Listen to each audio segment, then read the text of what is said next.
आज मी PILचा स्टडी करायला घेतला बिकॉज PILसाठी कोणतेही बेअर ॲक्ट नाही.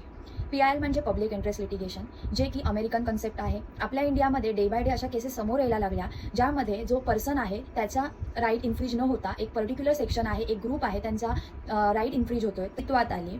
आणि ही अस्तित्वात आणणारं किंवा आपण father of PIL, father of public interest litigation कोणाला म्हणणार तर PN भगवती. आणि आपल्या एक्झाममध्ये सुद्धा हा क्वेश्चन इम्पॉर्टंट आहे. PIL ही 3 फेजेसमध्ये एक्सपांड होत गेली. पहिला फेज होता ज्याच्यामध्ये पुअर आहेत, इलिटरेट पीपल आहेत, वर्नेबल सेक्शन आहे, मार्जिनलाइज पीपल आहेत, त्यांचे राईट इन्फ्रीज होत आहेत. त्यांना ते कळत नाही आहे की आपले हे फंडामेंटल राईट आहेत, ह्या कॉन्स्टिट्यूशनमध्ये आपले राईट दिलेले आहेत इंडियाच्या, हे त्यांना माहितीच नसल्यामुळे ते कधी त्या राईटसाठी लढलेच नाहीत. देन आली सेकंड फेज. सेकंड फेजमध्ये कोण आहे तर इकोलॉजी आहे किंवा एन्व्हायरमेंट आहे, मरीन लाईफ आहे किंवा वाईल्ड लाईफ आहे, हिस्टॉरिकल मॉन्युमेंट्स आहेत, रिव्हर्स आहे.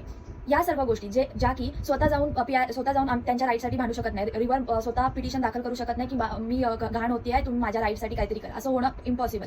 सो सेकंड फेजमध्ये हे एक्सपांड झालं PILमध्ये. आणि थर्ड फेज जी आहे करप्शन, की आम्हाला ह्या गोष्टीमध्ये इतका पैसा का घेतला किंवा तुम्ही ही गोष्ट का केली, तर ही गोष्ट का केली नाही हे विचारण्याचा अधिकार आपल्याला म्हणजे थर्ड फेजमध्ये तो एक्सपांड झाला. जशी कोलगेटची केस स्कॅम्प होता किंवा 2G स्पेक्ट्रमचा केस आहे.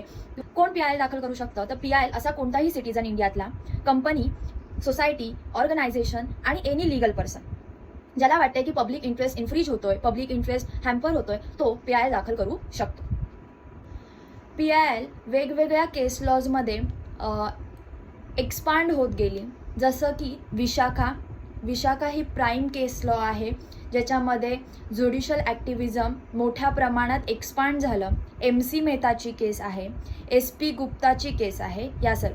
आता जसं PILचं हे ॲडव्हान्टेजेस आहेत तसे काही डिसॲडव्हान्टेजेस आहेत की काही लोक पॉलिटिकल इंटरेस्ट आणि पर्सनल इंटरेस्टनी PIL दाखल करायला लागलेत. ॲज सच त्याच्यामध्ये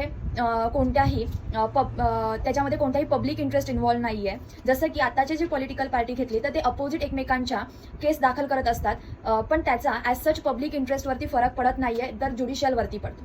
हे आहे एक ओव्हरव्ह्यू ऑफ PIL.